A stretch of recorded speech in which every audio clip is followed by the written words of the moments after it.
오늘도 하나님의 말씀을 알아가는 것과 또 기도하는 것을 사모하여서 주일 오후에도 예배 자리에 나오신 모든 성도님들을 진심으로 환영합니다. 이 시간 마태복음 말씀을 가지고 예수님의 시작, 성도가 걸어가야 하는 길이라는 제목으로 함께 말씀 나눌 때 우리 하나님의 말씀을 아멘으로 받고 정말 그 시작을 걸어 함께 예수님의 뒤를 따라 살아가는 저와 여러분이 되기를 간절히 소망합니다. 여러분, 우리는 많은 시작을 경험합니다. 인생에서 많은 시작을 경험합니다. 첫 학교의 시작, 또 첫 직장의 시작, 또 새로운 가정의 시작, 그것도 아니면 또 이제 이후에 은퇴 이후에 새로운 삶의 시작 등 우리는 인생을 살아가면서 수많은 시작을 경험합니다. 그런데 이 모든 시작에는 공통점이 있는 것 같습니다. 바로 설렘과 두려움이 함께 공존한다는 것입니다. 여러분, 왜 이 새로운 시작에는 늘 이 설렘과 두려움이 공존하는 걸까요? 시작은 단순한 출발이 아니라 방향을 결정하는 일이기 때문입니다. 방향이 잘못되면 우리가 아무리 빠르게 달리고 달려도 목적지에 잘 도달할 수 없고, 우리가 빠르게 가기 위해서 했던 우리의 모든 수고들이 다 헛되게 되기 때문입니다. 인생의 시작이 중요한 이유가 바로 여기에 있죠. 그런데 오늘 말씀에서도 이 새로운 시작이 기록되어 있습니다. 우리가 읽은 본문은 예수님의 공생애가 본격적으로 시작되는 장면이 기록되어 있는데요, 예수님은 세례요한에게 세례를 받으신 이후에 성령에 이끌려 광야에서 40일 동안 금식하시며 사단의 시험을 받았습니다. 그리고 하나님의 말씀으로 그 모든 시험을 물리치고 이제는 이 예수님은 공적인 사역을 시작하시는데 그 첫걸음이 바로 오늘 본문입니다. 예수님의 시작은 예수님 사역의 어떤 방향을 결정하는 출발점인 동시에 성도인 우리가 걸어가야 할 길, 그 모범을 보여주시는 말씀인데요, 우리가 오늘 이 말씀을 통해서 예수님께서 가신 그 길을 통해 우리가 걸어가야 하는 길을 한번 좀 살펴보기 원합니다. 그러면 오늘 이 본문을 통해서 우리가 알 수 있는 성도가 걸어가야 하는 길은 어떤 길일까요? 그 길은 먼저 하나님의 때를 기다리는 길임을 우리가 함께 기억하기 원합니다. 우리 12절 함께 읽어보겠습니다. 12절입니다. 시작. 예수께서 요한이 잡혔음을 들으시고 갈릴리로 물러가셨다가. 아멘. 오늘 예수님은 요한이 잡혔다는 소식을 들으시고 갈릴리로 물러가셨다고 말씀하고 있습니다. 여기서 말하는 요한은 세례 요한을 말하고 있는 것인데요, 여러분, 세례 요한이 어떤 사람이었습니까?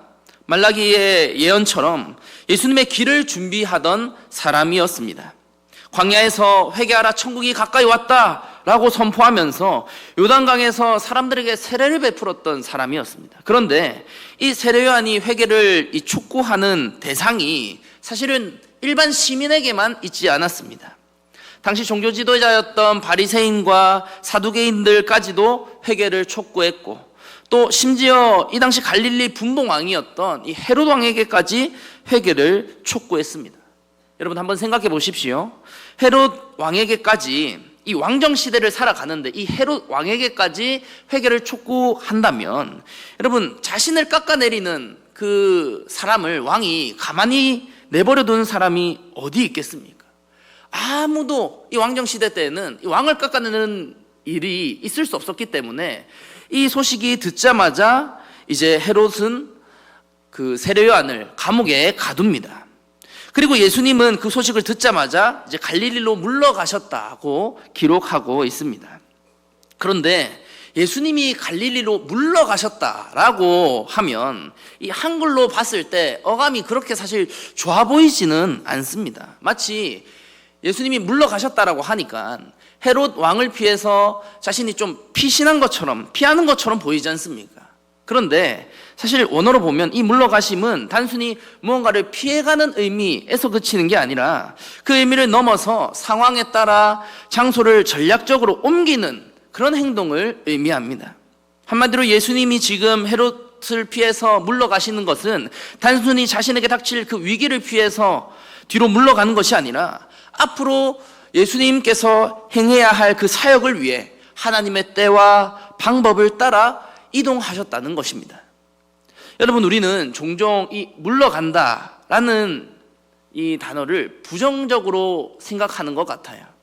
내가 뒤로 물러가면 좀 지는 것 같고, 내가 뒤로 물러가면 손해를 보는 것 같아서 어떻게든 앞서가려고 하지 뒤로 물러가려고 하지는 않는 것 같습니다. 그러나 오늘 예수님은 헤로드 왕에게 정면으로 맞서는 게 아니라 하나님의 때를 기다리며 갈릴리로 물러가십니다. 그리고 세례요한의 사역이 완전히 마무리되고 하나님이 정하신 때가 될 때까지 예수님은 기다리셨습니다. 같은 상황은 아니지만 이 요한복음 말씀을 보시면 예수님께서 하나님의 때를 기다리는 모습이 자주 등장하는데요. 요한복음 2장 4절에서도 내 때가 아직 이르지 않았다고 하고 7장 6절에서도 내 때가 아직 이르지 않았다고 말씀합니다. 여러분, 예수님의 사역을 우리가 자세히 살펴보면 예수님의 모든 사역은 우리가 원하는 것처럼 내가 원하는 때 혹은 내가 필요한 때, 내가 좀 중요시되고 내가 좀 돋보일 수 있는 그런 때를 따라 일하지 않으셨습니다. 예수님은 오직 하나님의 때, 이 모든 계획을 주도하고 계시는 하나님의 때를 기다리셨고 또 그 때에 따라 자신을 맞추셔서 일하셨습니다. 이것은 우리도 마찬가지입니다. 우리 인생에도 하나님의 때가 분명히 있습니다. 우리 눈으로 보았을 때는 지금 당장 내가 뭔가 움직이지 않으면 안 될 것 같고, 지금 내가 당장 어디를 가지 않으면 안 될 것 같고, 지금 당장 내가 뭔가 하지 않으면 큰일 날 것처럼 느껴질 때가 있는데, 여러분, 사실 우리가 다 잘 알고 계실 거라 생각합니다. 이 내가 생각했던, 내가 가장 중요하게 여겼던 그런 순간들, 타이밍들이 사실은 다 우리의 생각일 때가 많습니다. 여러분, 성도는 나에 따라서 내가 하고 싶을 때, 내가 원하는 때, 그 때를 따라 움직이지 않습니다. 하나님의 때를 기다리며 하나님이 가라고 하실 때 가고, 하나님이 서라고 하실 때 서는 인생이 바로 우리의 인생입니다. 여러분, 사울 왕을 한번 생각해 보십시오. 이 사울이 블레셋의 전쟁을 앞두고 사무엘을 기다리지 못하고 스스로 번제를 드렸지 않습니까? 여러분, 그 결과가 무엇이었습니까? 결국 자신의 그 조급함 때문에 하나님의 때가 아니라 자기가 중심이 되어서 움직여서 결국 하나님으로부터 버림받은 것 아닙니까? 여러분, 그러나 반대로 다윗 왕은 어땠습니까? 사울을 죽일 수 있는 기회가 2번이나 있었지만 사울은 하나님이 세우신 그 왕을 자신의 손으로 해할 수 없다고 하면서 그저 기다렸습니다. 그리고 그 기다림이 하나님의 마음에 합한 자의 삶이었습니다. 여러분, 혹시 우리 가운데 하나님보다 앞서가고 계시는 분들 혹시 있으십니까? 조급함은 우리를 넘어뜨리게 하지만 기다림은 우리를 준비시킴을 기억하며 예수님처럼 하나님의 때를 기다리는, 그 때를 따라 살아가는 저와 여러분이 되기를 간절히 소망합니다. 두 번째로 우리가 걸어가야 하는 길은 어떤 길일까요? 우리 점심도 먹고 조금 졸릴 수 있는 시간인데 함께 따라 해볼까요? 성도가 걸어가야 하는 길은 말씀을 따라 가야 합니다. 그렇습니다. 우리 성도가 걸어가야 하는 길은 말씀을 따라 걸어가야 합니다. 13절을 우리 함께 읽어볼까요? 13절입니다. 시작. 나사렛을 떠나 스불론과 납달리 지경 해변에 있는 가버나움에 가서 사시니. 아멘. 여러분, 오늘 예수님은 나사렛을 떠나 가버나움으로 가셨다고 기록하고 있습니다. 여러분, 여기서 예수님이 나사렛을 떠났다는 표현은 이제 단순히 그냥 어디로 이동했다 수준이 아니라 삶의 거처를 완전히 이제 바꾼 것을 의미하는데요. 여러분, 나사렛이 어떤 동네였습니까? 예수님께서 30년 가까이 살았던 가족과 친척, 그리고 어릴 때부터 함께 했던 이들이 있는 아주 익숙하고 안전한 동네였습니다. 그런데 그랬던 나사렛을 예수님께서 어떻게 했다고 합니까? 완전히 뒤로 하고 새로운 거점으로 이동하셨다고 말씀합니다. 특별히 예수님이 이동하셨던 이 가버나움은 갈릴리 호수 북서쪽에 이제 있는 장소였는데 상업과 교통의 중심지였고 또 유대인과 이방인들이 막 섞여 살아서 사실 종교적으로 보면 혼합주의가 만연하고 또 예루살렘 종교 지도자들에게도 이 이곳이 변방 취급받던 그런 장소였습니다. 어떻게 보면 이 가버나움은 하나님의 말씀을 전하기에는 사실 전략적으로 봤을 때 그렇게 적합해 보이지 않았던 장소였죠. 그런데 그럼에도 예수님은 가버나움으로 가십니다. 그 이유에 대해서 14절은 이렇게 말씀하는데요. 이는 선지자 이사야를 통하여 하신 말씀을 이루려 하심이라. 일러스되. 아멘. 여러분, 무엇 때문에 예수님께서 가버나움으로 가셨다고 말하고 있습니까? 약 750년 전에 예언된 하나님의 말씀을 따라, 그 말씀을 따라 이동했다고 말씀합니다. 이 예언은 이 이사야 9장 1절에서 2절 말씀을 가리키는데요. 그 이사야서의 배경을 보면 이 스불론과 납달리는 아수르의 침공으로 가장 먼저 멸망당했던 지역입니다. 그리고 그 일을 계기로 이방인들이 많이 정착하면서 이방의 갈릴리라는 이름이 붙게 되었는데, 유대인들에게 이곳은 종교적으로 순수하지 못한 곳, 또 신앙적으로 어두운 곳으로 여겨졌습니다. 그런데 하나님은 바로 그 어두운 땅에 빛을 비추시겠다고 약속하셨던 거죠. 그리고 실제로 이제 예수님이 그곳으로 가시면서 이사야를 통해 예언한 그 하나님의 말씀을 성취하셨던 겁니다. 여러분, 우리는 이 대목에서 한 가지 진리를 발견할 수 있습니다. 하나님의 말씀은 반드시 이루어진다는 겁니다. 사람의 상황이나 어떤 시대의 흐름, 어떤 정치적인 현실에 따라서 하나님의 말씀이 변하는 것이 아니라 하나님의 때에 하나님의 말씀은 반드시 성취된다는 것을 우리가 알 수 있습니다. 여러분, 우리는 우리 눈앞에 있는 상황에 때로는 좀 절망합니다. 분명 하나님께서 이렇게 하신다고 분명 말씀을 통해 우리에게 말씀하시는데 도저히 이건 불가능해 보이고, 도저히 지금 우리가 너무 멀리 온 것처럼 보일 때가 많습니다. 분명 하나님께서 자신의 백성을 구원하겠다고 말씀하셨음에도 불구하고 그 말씀을 우리가 믿지 못하고 절망할 때가 있습니다. 그러나 하나님의 말씀은, 하나님의 약속은 절대 늦지 않습니다. 아브라함이 100세에 이삭을 얻은 것도, 모세가 80세에 부르심을 받은 것도, 그리고 바벨론 포로들이 70년 만에 돌아온 것도 모두 다 하나님 말씀의 성취였습니다. 아마 윌리엄 캐리라는 인물을 한 번쯤은 들어보셨을 것 같습니다. 현대 선교의 아버지라고도 불리는데요. 이 윌리엄 캐리가 예전에 이제 인도에서 선교 활동하면서 성경을 번역했습니다. 성경을 막 번역하면서 오랜 시간 동안 원고도 쓰고 인쇄기도 준비해가지고 다 성경 번역하고 있었는데, 어느 날 불이 타서 다 타버린 겁니다. 지금까지 준비했던 것, 계획했던 것, 이제 곧 출판하려고 했던 것들도 다 타버린 거예요. 여러분, 만약 우리가 이런 상황을 만나면 지금까지 했던 모든 수고가 헛되다고 느낄 수도 있을 것 같습니다. 그래서 좀 절망하고, 이게 아닌가라는 생각까지 할 수 있을 것 같습니다.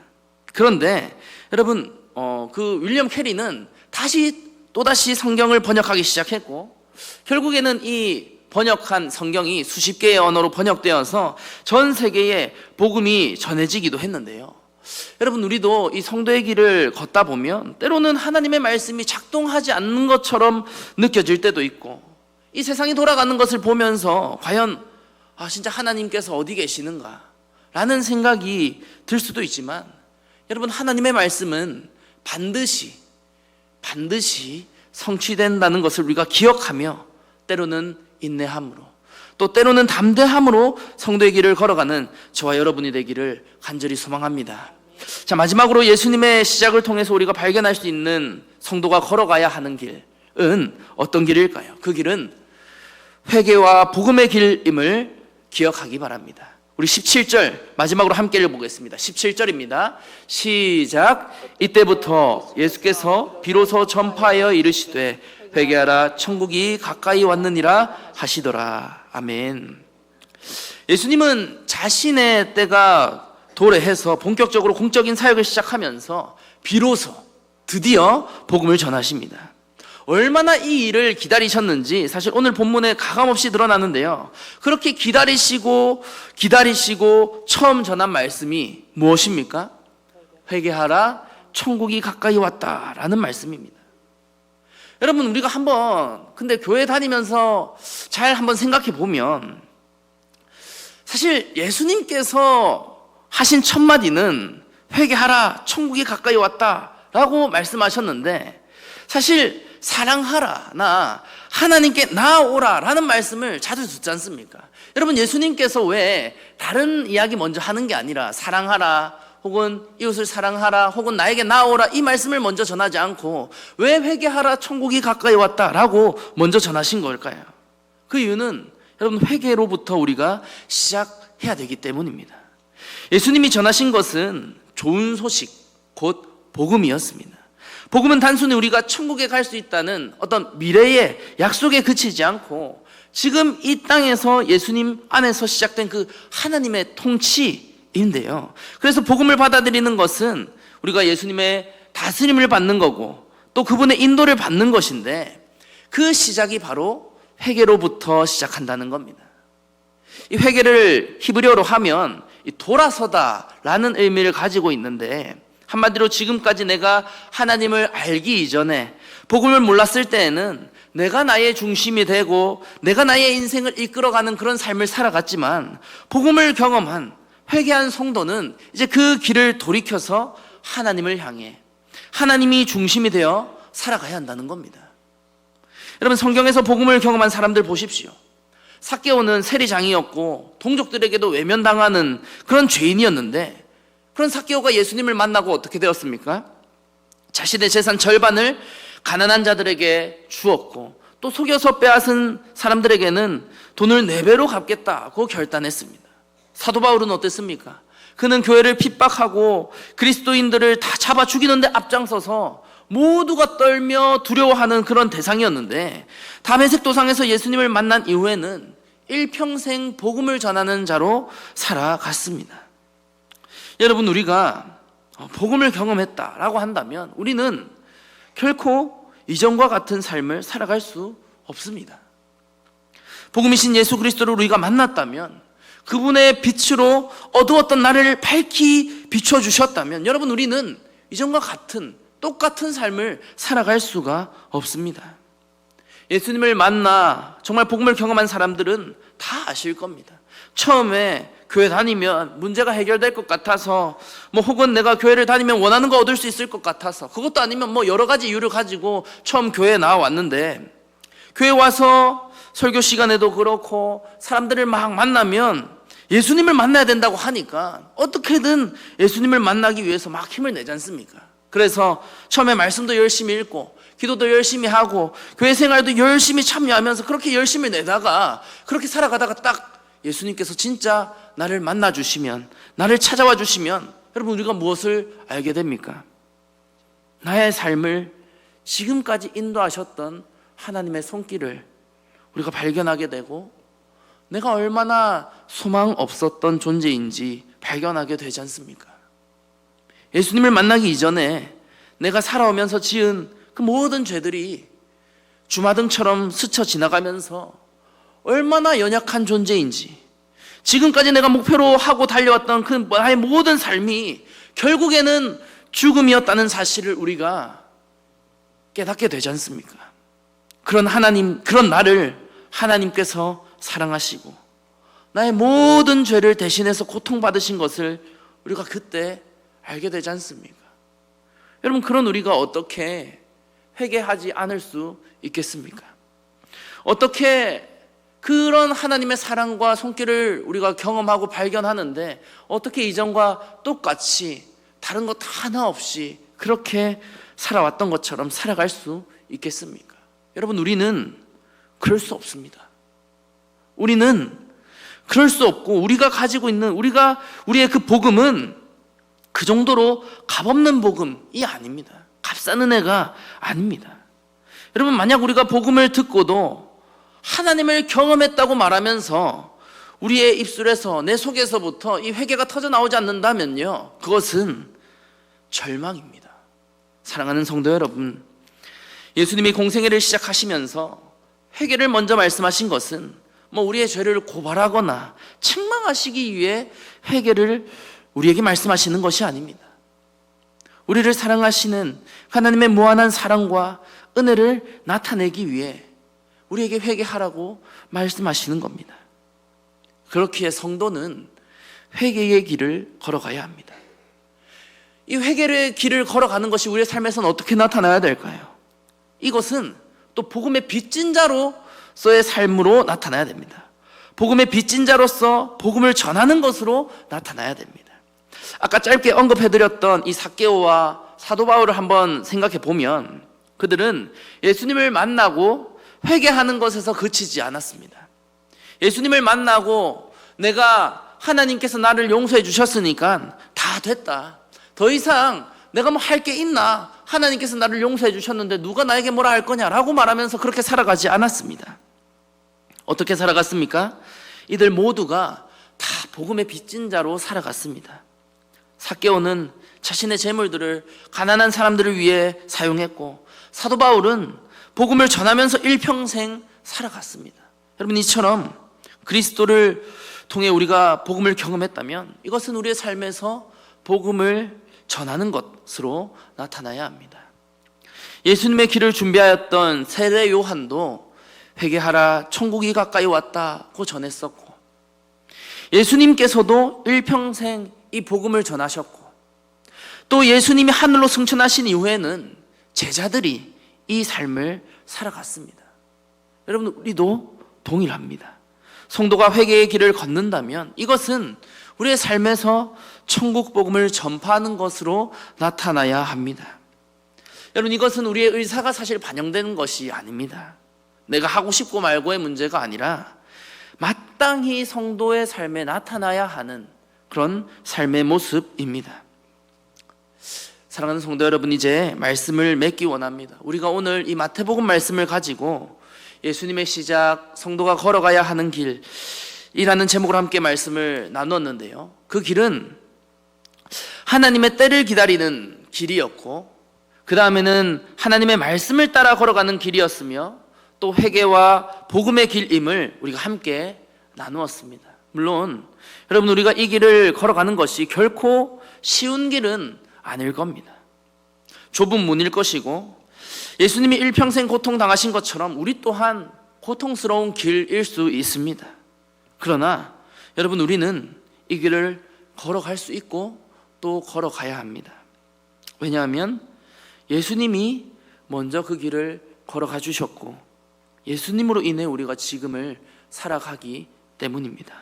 여러분, 특별히 우리가 오늘부터 또 고난주간을 보내는데요, 우리를 위해 이 땅에 오신 그 예수님을 묵상할 때, 예수님께서 걸어가신 그 길을 묵상할 때 우리가 정말 나를 위해 예수님께서 걸어가신 그 길을 다시 한번 돌이키면서 예수님께서 가신 그 길을 함께 걸어가는 저와 여러분이 되기를 간절히 주님의 이름으로 소망합니다. 그래서 늘 하나님과 동행하는 삶, 하나님께서 걸어가신 그 길을 따라 살아가는 저와 여러분이 되기를 간절히 소망합니다. 아멘.